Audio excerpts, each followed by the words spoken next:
Hi, my name is Rea. I'm the curator of Wake Windows Witching Hour. Really happy to have you here to join us. I thought it would be helpful just to provide some background on how the show came to be. My daughter was born in the fall of 2021, and soon after, I received an invitation from the MacKenzie to curate a show for their detailed project. In the curatorial essay, I discuss how so much of the show came from my experience of becoming a new parent during COVID-19. The term wake windows refers to the periods when babies and toddlers are awake before needing a nap or bedtime. It can be at times a obsessive form of time tracking, and the witching hour is even more harrowing. It is a day that ends with hours upon hours of a screaming newborn.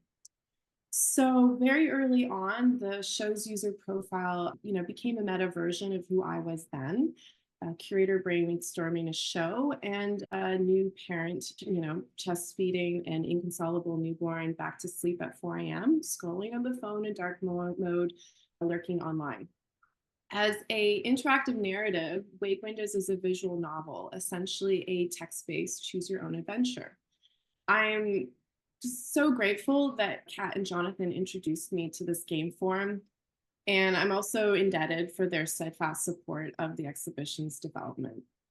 Of course, I want to acknowledge the support of the MacKenzie's Crystal Morey and Nicole Nugent, who provided critical feedback, as well as the rest of the MacKenzie team. An exhibition concern in Wake Windows is digital literacy. My research began at the Toronto Public Library's Osborne collection of early children's books, and it was there I discovered Claudia Cornwall's printouts, The Adventures of Rebel Computer, one of the earliest computer fiction books in Canadian children's literature. Printouts was an intriguing analog artifact. It conveys this worldview of an early 1980s mainframe computer and is a facsimile of what a computer could produce at that time. Inside, the short stories include ASCII illustrations that I later learned were painstakingly rendered by the author herself. Claudia is with us today, and I am still taken aback that she allowed us to borrow her character Edgar and eventually became a collaborator. And a big thank you to Ian Soder, our narrative designer, who helped adapt our writing to this visual novel form. Wake Windows, The Witching Hour embraces mothering, a Black feminist concept of caregiving. On mothering, there's a quote from Alexis Pauline Gumbs, an American writer, scholar, activist, and educator, who says that the radical potential of the word mother comes after the M. It is the space that other takes in our mouths when we say it. We are something else. And what an honor it is to convene a show such as this that collectively thinks through and holds space for this other, bringing together interactive and time-based work by artists for parents, caregivers, or educators who engage with public databases and living archives. It's also great to make space for all the childcare providers and the other mothers and the aunties and the grandmas that help us do what we got to do. So for that, I want to thank those folks, but also the artists who took a chance on this show, as well as the educators and even the online parenting forum moderators who made time to speak with me. And it is my immense pleasure that we have with us today participating artists and collaborators, Alejandra Higuera, Faith Holland, Ben Bogart, Claudia Cornwall, Rodell Warner, Skawennati. You might maybe see perhaps Magnolia Higuera or Hildegard Water. We'll see. But before I introduce them, Kat is going to introduce pre-recorded videos of the artists that were sent their regrets and couldn't join us. So over to you, Kat. Rory Scott is a multidisciplinary artist whose work utilizes animation, extended reality, such as augmented reality and virtual reality, as well as handcrafted means to create emotive environments and reimagined life. Hi, my name is Rory. I'm a multidisciplinary artist. And Permanence/Shelters for me is about many things. It's about learning to let go of the past while also trying to hold on to and to preserve moments in time. I think about time both personally for myself and what it means to move on and to let go, and also what it means for humanity as we move forward into the future with technology. I think that that way of life, that way of thinking, that way of being in a home for so long and holding on to objects for so long is something that is a thing of the past. It's something that I want to document and preserve, not just for my own self, but for others to look at and think about how quickly we've changed in a short amount of time. And permanent loss shelters also represents where you find your inspiration. And for me, my grandmother's home was always a great source of inspiration and beauty. And it's been a continuous thread in my work, the elements of what I found magical in her home, the lighting, the gold, the ornateness, the shiny objects, all those things are still a reflection in my work. Next, the artist who couldn't join us is Wednesday Kim, who's an interdisciplinary artist and a co-founder of Deformal. She's from Seoul, South Korea, and is currently based in California. Kim works with analog and digital media, including 3D animation, video, performance, installation, print, sculpture, all with a clusterfuck aesthetic. Hello, this is Wednesday, and I like to introduce my daughter Priscilla. And thanks to everyone who made it to the opening and everyone who made this happen. Being a part of Wake Windows is really important and means a lot to me. I still easily forget that I'm not the only parents going through times. It's easy to forget because as a mom, I find it hectic to take care of my child. And being a mother expands your surroundings so much. I thought it would be easier when she goes to school. Yes, some parts became easier, but more new things that you need to face also come up, challenging your adaptability. But I think as my daughter grows up, I'm also growing up alongside with her. Being a part of this exhibition reminds me again that there are other mothers also facing similar challenges, sometimes feeling lost, but also finding empowerment. I used to feel guilty about thinking or expressing negative side of motherhood, especially when social media mostly features positive and happy posts about being a mother.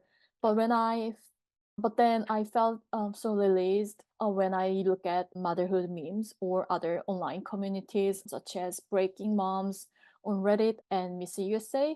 Missy USA is a Korean American mothers online community, like a 4chan like setting. And I found myself a cathartic moment, but also empowerment, helping me accept new things that I have to adopt as a mother. And I would like to say it is normal for mothers and parents to feel depressed and stressed about at times. And seeking support is important for our well-being on this transformative journey.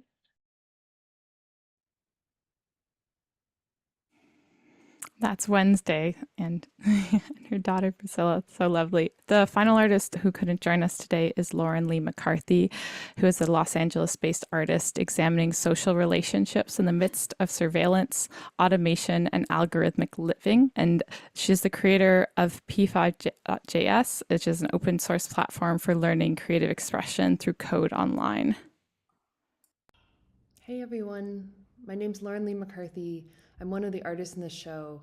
I'm really sad I couldn't be there tonight, but I just wanted to send a really big congratulations to all the artists, to Rea, and to the whole team that put this incredible show together. As a bit of introduction, my work on the show is called Surrogate, and it's sort of an interactive video piece that tells the story of this performance that I was engaged in for the last few years. And the performance began with this strange idea that wouldn't leave me, which was to offer my body as a surrogate carrying someone else's baby, but to also offer complete control over my body while I did it. So I made an app where the parent-to-be could remotely monitor and control me and my body for the 9 months that it would be carrying their baby. And so the piece in the show is sort of a retelling of the process of everything that followed after that initial idea. It kind of takes the form of a virtual studio visit where I'm sharing things as they came up in that process.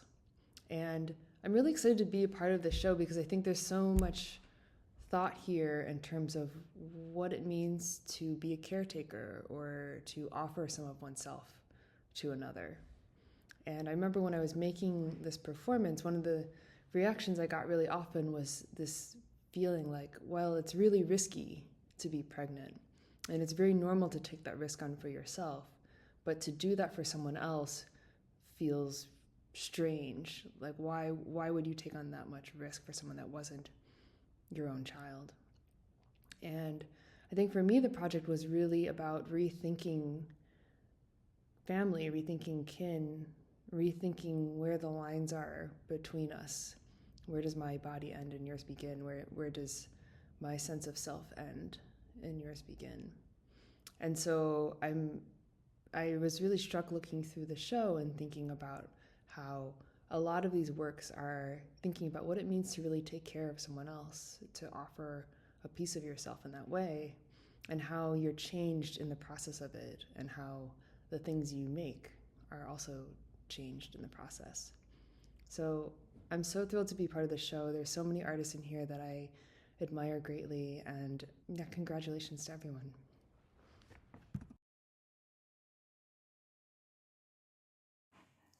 And now, Rea will have you introducing the artists who are able to attend with us this evening. Okay, yeah, let's get into it. So who is with us today? Alejandra Higuera, she, her, is a queer multidisciplinary visual storyteller focusing on video, illustration, animation, embroidery, and projection. Her work focuses on themes of migration, feminism, memory, grief, and ritual. Faith Holland is an artist, curator, critic, and educator whose multimedia practice focuses on gender, intimacy, and technology. She has presented solo exhibitions with Transfer, Lee Unique, and in 2023, she presented her first solo exhibition with Microscope Gallery in New York. Ben Bogart, they, them, is a non-binary, agender, adisciplinary artist working for 2 decades with generative computational processes and has been inspired by knowledge of natural sciences in the service of an epistemological inquiry. Claudia Cornwall is the author of 7 books in various genres. Her most recent book, British Columbia in Flames, Stories from a Blazing Summer, was a finalist for the 2021 BC Lieutenant Governor's Award for Historical Writing. Rodell Warner is a Trinidadian artist working primarily in new media and photography. His work often explores the intersections of race, nature, and technology, drawing on personal and institutional archives to rethink the past and on digital processes to index emancipatory futures. And Skawennati, sorry for saying that wrong beforehand. I love the group chat on Zoom and kind of getting that call in. Thank you. Anyways, is a visual artist. Her machinima, still images, textiles, and sculptures have been presented internationally and collected by the National Gallery of Canada, the Musée d'Art Contemporain de Montreal, and the Tama Foundation, among others. Originally from Ganawake Mohawk territories, Skawennati resides in Montreal. So here's everyone. And I think we were gonna everyone would have a chance to go around and talk about their work. So suppose we could be less formal, that whomever wants to maybe go first, or if you want to go in the order that you were. All right, Alejandra, please, if you could go first, that'd be great. Great. Hi, everyone. Thank you, Rea, for curating this amazing show, and thank you for the MacKenzie Art Gallery for hosting it.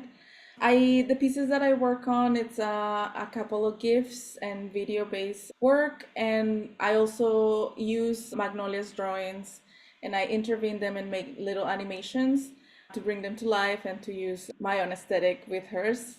So the work that I am sharing is mostly done in collaboration with her. Sometimes she knows we're doing something together, sometimes she doesn't.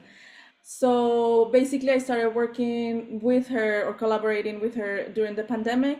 She was 3 years old, and I was experiencing a lot of anxiety. So we started drawing together, and that's how I'm painting. And I said, I really enjoy this. This is something that I really like doing with her.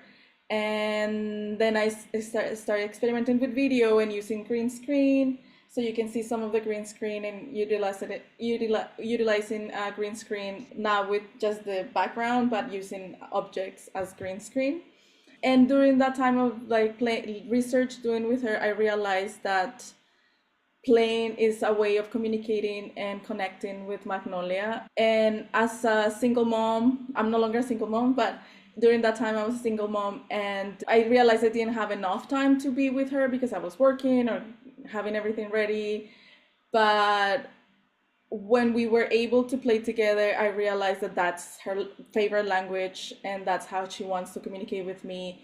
And it was a very beautiful finding. So I try to keep, I realize that not in our society, we have to keep working and be busy and doing things, and we don't really have enough time to spend that playful time with our kids. And playing is radical, and being curious and seeing the world through a kid is very refreshing. And one of the things that I learned is that she's teaching me as much as I am trying to share with her. So I have found this reciprocity that I'm very grateful for. And she doesn't want to, she excuses herself. She rather watches, she's rather watching her show. But yeah, so please check out the work and interact with it. Bye. Thank you, Alejandra. I thought maybe Claudia, would you like to go next? Claudia, sound. Do you want to turn your sound on? I wouldn't do that. I'm speaking to you from the territories, the unceded territories of the Tsleil-Waututh, Musqueam, and Squamish, otherwise known as Vancouver, the Lower Mainland. I'm in North Vancouver, actually.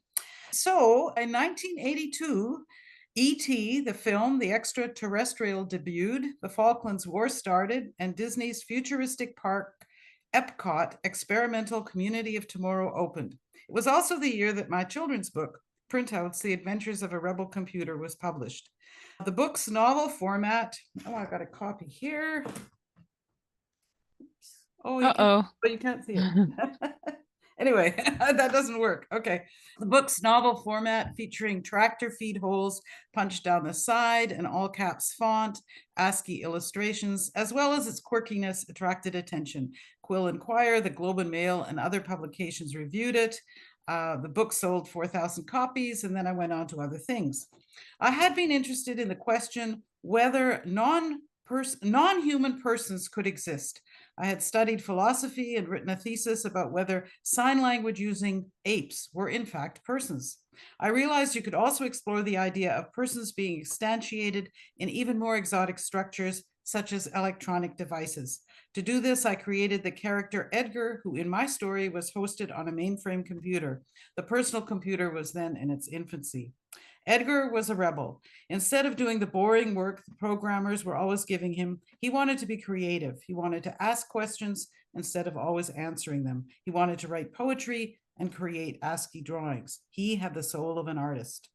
Edgar was erased over 42 years ago. As he now says, I'm not sure what happened. Updates maybe, a devastating crash, someone wanted to free up disk space. Anyway, I was deleted and not backed up on a digital medium. Luckily, I had managed to port my stories onto an ancient storage device known as a book. That's why Printouts was not forgotten. As Rea mentioned, it found its way into the Osborne collection of early children's books at the Toronto Public Library. It was one of the first computer fictions for kids. Rea found it there while conducting research for Wake Windows, the online exhibit you are about to experience. Rea had the idea of reviving Edgar as a spirited AI chatbot to guide viewers through the exhibition. And so he was reborn. It was an interesting experience for me to have this character I created so long ago come alive again. I can't even say it was a dream come true. It was nothing I'd ever dreamed of. I don't know if Edgar dreamed of it. In fact, that raises an interesting question. Do AIs dream? It is amazing now to see Edgar's drawings in an art gallery exhibition. I feel honored to be in the company of so many creative and talented artists. I think the show will spark lively discussions. I look forward to that. And one more thing, if you're in Regina and you're curious about the book, the gallery has a couple of copies you can look at. So anyway, it's a great honor to be here, and I It's just great. And thank you, Rea, for inviting me to come in the first place. Thank you, Claudia. And, there's this little group chat going on, and Skawennati mentioned of electric sheep. So I feel like maybe she could go next and talk about her work in the show. Sego Gwego. I'm coming at you from Tiohtià:ke, which is our word for Montreal. I'm a Mohawk of Kahnawake. Kahnawake is right across the river from Tiohtià:ke. And my work is called She Falls for Ages. It's a machinima. A machinima is a movie made in a virtual environment. So I have avatars as my actors, avatars that I customize, walking around and hanging out and being choreographed inside of environments that I also customize. I don't do all this myself. I'm extremely lucky. I have wonderful students, and one of them has grown up and graduated and grown up and is still working with me, thankfully. And they help me make these beautiful scenes and things. This particular story is, oh, I forgot to press my button. Hang on. I'll put it at 3. This particular story is a sci-fi retelling of the Haudenosaunee or Iroquois Confederation's creation story. So yeah, I guess I want to say something else, which is that a lot of my work is really about imagining and depicting Indigenous people in the future. This piece was a kind of experiment that I did of trying to imagine, this futuristic place, Sky World, which is in our creation story, the origin place of humanity. I wanted to imagine it as another planet, and one that was like kind of a planet I wish we had, where I wish like a place that's peaceful with justice, a place that, yeah, that's mainly all I really want. And so anyway, I've just lost the train of my thought because my kid is 17, by the way. He came by, and my husband's trying to like protect me from interruptions, but it's like you can't turn off that part of your brain. It's gone forever. It's now devoted to children forever. So, all right, I've been trying to depict Indigenous people in the future. That's what I was talking about. And a funny thing that happens in this movie is that I'm showing a future, but it actually turns out to be the deep and ancient past, because I'm showing the beginning of, how this earth and our people were created. But I think to talk a little bit more about the motherhoodness of it is more interesting for this show. And so what you're seeing right now on the screen is, the beginning part where the main character, Oditsagayu, who becomes Sky Woman, it's not her, it's the pink little girl. She grows up, this is when she's still a child, and she grows up in Sky World, or Garunyake. And what happens in Sky World, which is the creation story creation story has many different versions, but common to them all is that it takes place in Sky World. There in Sky World is this amazing, magical, or wonderful tree. The tree is uprooted, and a pregnant woman passes through the hole created by this uprooting, and eventually, with the help of different animals, lands on an earth covered in water. So this little girl, it takes 20 minutes to get to the part, but she grows up and she is pregnant. She's the one who gets pregnant, and she volunteers to be the seed of the new world. They know that their world is dying. There goes my bell.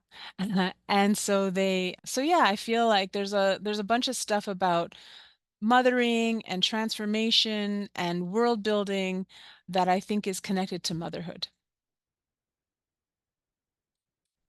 Thank you, Skawennati. So appreciate that. And I just feel like we're in this like space because you're talking about this past, this in the future, and I feel that so connects with Rodell's work. So I was wondering if Rodell might speak on his work next, please.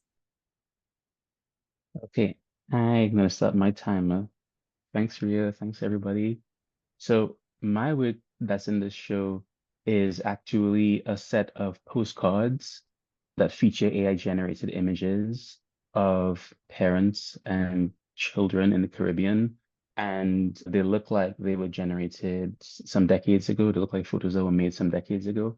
And on the reverse of the postcards, there are some texts that are some hopefully helpful quotes about parenting. The reason I made this work around the time that we had started talking about this exhibition and Rea.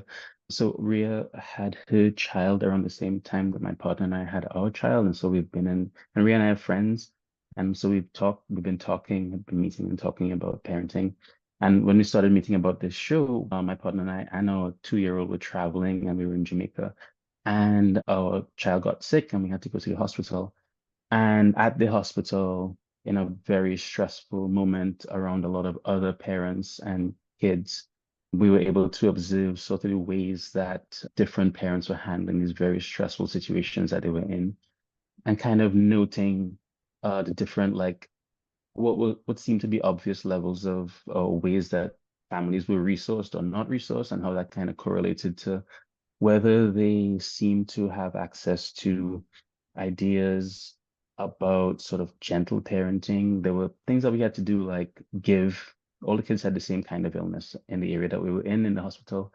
We had to kind of find a way to give these kids, to get them to drink a lot of these like mineral salts. And it was a difficult thing to do. And you kind of look around and see all these different, how all these different parents are like handling this really difficult task at 2 in the morning when they've been at the hospital for like ages.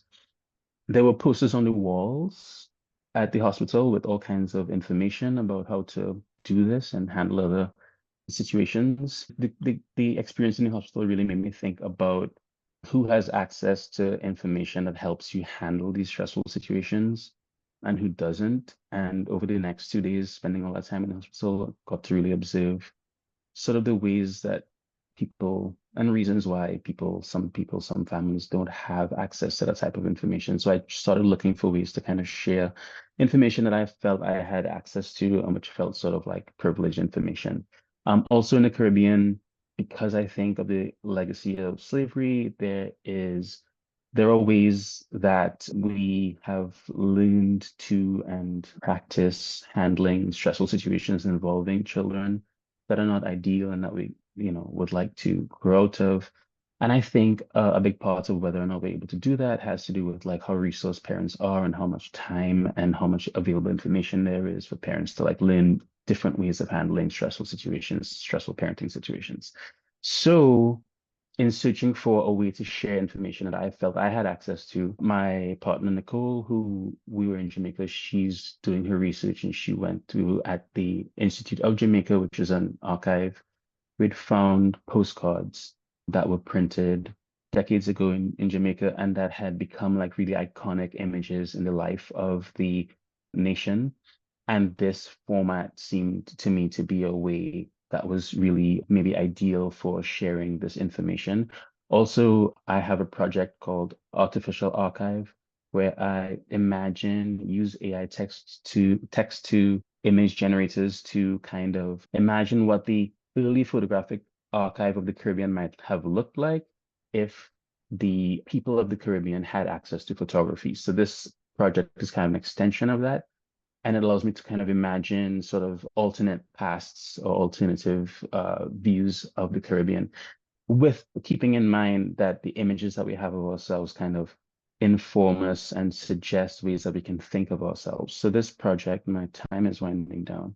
This project is kind of an opportunity to share images of people from the Caribbean that I think might have a positive impact on us and the way we think of ourselves, and information that I think would also have a positive impact on us, coming from a situation that I felt was lacking in those types of images and information. So that's kind of a little bit about this project. Please check it out. Thanks to Kat and Jonathan for working out how this thing was animated. Yeah, thank you. Thank you, Rodell. And last, we're joined by, and I think this is a really nice segue because Rodell's work involves AI, as does Faith Holland and Ben Bogart, as well as Hildegard, Holland Water. So I thought I would introduce or let Faith and Ben speak about the work. First of all, I just want to say thank you to everyone who's worked on this project, which is massive, both Wake Windows and also just our little peek and play magic maker corner of the world. It's really like the most collaborative project I've ever done in my life, which seems to suit the theme of caregiving perfectly. There was a lot of care amongst us as collaborators and amongst all the other people who contributed to the project. So thanks to everyone for that. I wanted to give a little bit of context for the project. So this piece was really conceived kind of by the invitation of Rea and kind of knowing early on what Wake Windows was going to be or kind of what it turned into. So I kind of conceived of a net art piece to be included in the show, but Magic Maker is part of a larger body of work that I'm just starting now to develop after spending like a year on this piece called Toddler AI, which is really about kind of rethinking how we can conceptualize training, quote, training AIs and maybe use models of care, use models of motherhood and parenting to kind of reconceive what goes into an AI model. And this is kind of one facet of a larger project for me, which is really thinking about placing AI in these really formative human experiences. So I started this inquiry with death, which is the Death Drive exhibition that I did at Microscope last year, which Ria mentioned. Now it's birth and childhood. And then next, stay tuned, is going to be sex, which if anyone knows me knows that I inevitably have to go back there. But this piece is really, I think, a kind of classic of AI in its long history, which is to say that it's all smoke and mirrors. It's all illusion. And what this piece does is it is a text to image generator. So you can type in any text that you want. You can ask it to, as my daughter would, make a rainbow filled with cats and unicorns. And what you get, it will be an AI rendition of a toddler envisioning whatever it is you've set forth. And the interface is designed to be child friendly and really to look like a VTech. If you're a parent, you know what VTech is. If you're not a parent, maybe Fisher Price is the more relatable, well-known brand name, but one of those incredibly annoying plastic cubes with bright flashing lights and repetitive sounds that you want to kick down the stairs when your kid plays with it for too long. We used that as our aesthetic model. And we mashed up that idea with these text to image generators, which have been going viral online in the last few years, but really trying to kind of thread that through the imagination of a toddler. What would it be like if these AI models could kind of be exposed like a child in developmentally appropriate ways. So our AI model is currently about 3 years old. Ben, do you want to add in anything? Oh, I didn't start the timer. I did pull it up, but I never started it. So I have no idea where I am time-wise. Did you want to add in anything there? Sure, yeah. I mean, I think I just a little bit more context. I bonded with Faith over the AI death drive and moldy computers and fungus in relationship to learning because I had been thinking about machine learning as a decomposition process for a little while. So we bonded over this thing, and then this idea came up, and she asked if I was looking for collaborators, and I think I was just like, oh, that sounds interesting. And part of that was my ongoing. I have a complicated relationship to AI because I've been doing it for a long time. I've actually started using machine learning in 2006.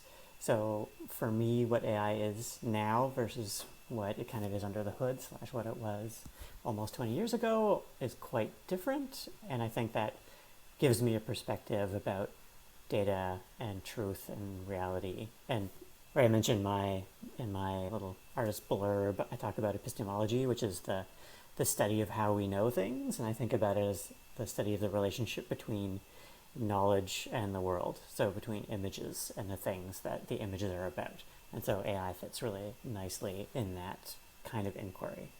And so I was interested in this project for a lot of reasons. One of them is I'm really interested in gesture and embodiment, and that's one of the kind of ironies of the piece, is that we have this pixel-based generative thing that makes images without having any idea about gesture. And I'm reminded of something that Lev Manovic said on Instagram about AIs being completely human competitive with most illustrators. And I responded to him in a private chat saying, well, what about the sensory motor gesture of the artist actually using a pen on a piece of paper? Does that not matter at all? So we're not really comparing apples and oranges at all when we talk about this thing about human creativity or even human image making versus machine image making. We're talking about this tiny little subset of it, as if artists only make images instead of engaging with ideas and gestures and embodiment. So I think it just kind of contributes to this disembodied piece, but for me, AI actually was always about a relationship to the world and therefore some kind of, if not embodiment, at least embeddedness and situatedness. I mean, I guess I'll just throw a question out, because something that has come up in conversation with all the artists here in some form or fashion is the ways that traditionally, working as a professional artist, there is this kind of, it's shifting, but this kind of attitude of like art, being an artist, and then being a parent and caregiver, and this kind of sometimes feeling of discouragement around maybe talking about the labor that you do as like a caregiver, as an educator and parent. And it was really lovely is that this is quite an intergenerational group. And I was wondering if anyone wanted to kind of share any thoughts on where they're kind of at with maybe that type of, I don't want to say pressure or sense that making work about this subject matter seems less than, or do you feel it's changing? And do you feel that you feel encouraged to kind of explore works that reflect on these relationships and this care and these responsibilities that you have?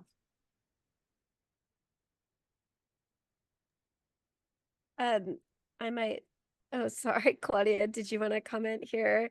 I'll be brief. I mean, I go back to this project really was inspired by Mary Kelly and that 1970s school of feminist artists who wanted to address this as a feminist issue. But I really feel that that kind of foregrounding of the reality of motherhood and the time and effort and the soul that drains out of you through the process. I feel like that kind of skipped a generation, and I feel that my generation is really thinking about it more. You know, I was also in an exhibition that Wednesday Kim, who is a fellow artist in the project, curated around a similar theme, Rise of the Caregivers, which was also an online exhibition, which was really excellent. You know, all the artists here, of course, are dealing with it. But in addition to this group, there is like Angela Washko, who just debuted a video game about becoming a mom, and Anne Hirsch has also made some AI generated work around kind of the family and family structures. So I really do feel that there's this kind of this wave of artists who really want to talk about being a parent. I would agree, Faith. I think there's actually, I mean, my parenting days are long gone. I have a granddaughter now. And I think that when I was a young mom, I don't think people did this at all. I mean, they didn't consider this to be a subject, particularly for an artist to deal with, like mothering or, so I think this is really, quite a change. And to deal with this, and also the combination of science fiction and mothering and AI and mothering and parenting, I think that's all really new. I think this was not discussed. This wasn't considered fertile ground. People dealt with other things. They didn't deal with parenting. I don't think it was considered a legitimate subject of artistic inquiry in those days. Anyway, that's my point. Yeah. I've also seen a change, I think. I told this story again recently, but when I was, I guess, in my early 20s, and I was doing this drawing class with this male teacher, white male teacher, who actually I think we really liked each other. You know, I think he really actually cared for me, but I wanted to draw these mermaids. Okay, I was drawing mermaids because I like them. And he said to me, you can't do that. He was like, no one's going to take you seriously. You can't do that. And so he, I go to one of his shows. Okay, I go to this beautiful show. He's a sculptor and a drawer, and he has these beautiful sculptures. They're pieces of they're cow's horns, polished gleamingly, and then like attached to the cow's horn are these like kind of roughly cut wooden bodies. And he puts them all together on these little posts, and he calls them the divers or the swimmers. And I'm like, they're mermaids, you know? And like I found it so, yeah, hypocritical and stuff. And like, so now today I'm making mermaids finally because I like them, you know, but I think it was probably true that if I tried to bust out then in my 20s making paintings or drawings or whatever it was of mermaids, I think I would have been laughed out of town, you know. And I think now though, with so many things changing, like there's been, you know, I've done the research, and I know there's research on mermaids, for example. There's fantasy, there's pop culture coming into fine arts, you know, like there's women, you know, we're just doing things that we like. Do you know what I mean? I think that we are finally like our concerns are, you know, important to a lot of people, like more than half the population, you know? That's me and my sweetheart dressed as mermaids at Burning Man 20 years ago. So anyhow, and this is, yeah. Thank you for letting me chat for probably as long as my other presentation.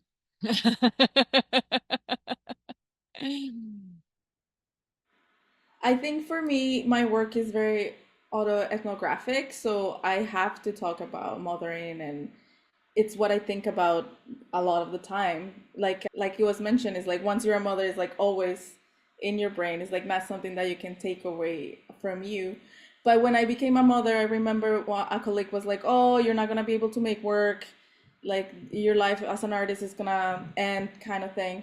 And I was like, no, I don't want my life as an artist to change. And I believe that it's up to us to change that narrative. And it has changed. And more like grants now do give money for like childcare. And so it is changing, but it's because we're changing it. And all the people that came before us and the feminists that made the work and took up the space.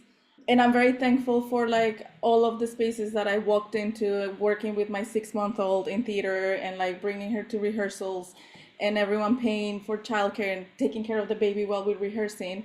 And I'm also, just last summer, I was part of an artist parents residency it showed me that it can be done, that it's okay if the kids are crying and someone is talking. It's okay. They're part of our lives and part of what our society. So it's just like, the more that kids are involved is like how we're gonna grow as a society, and like we're gonna be able to, we learn so much for kids. Kids have so much knowledge with them already and wisdom. So it's up to us. And we're making it. This is happening because of us.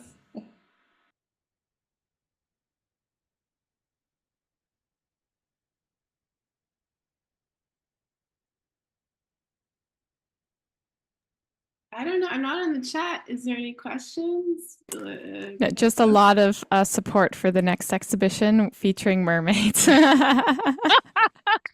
Immediate sequel.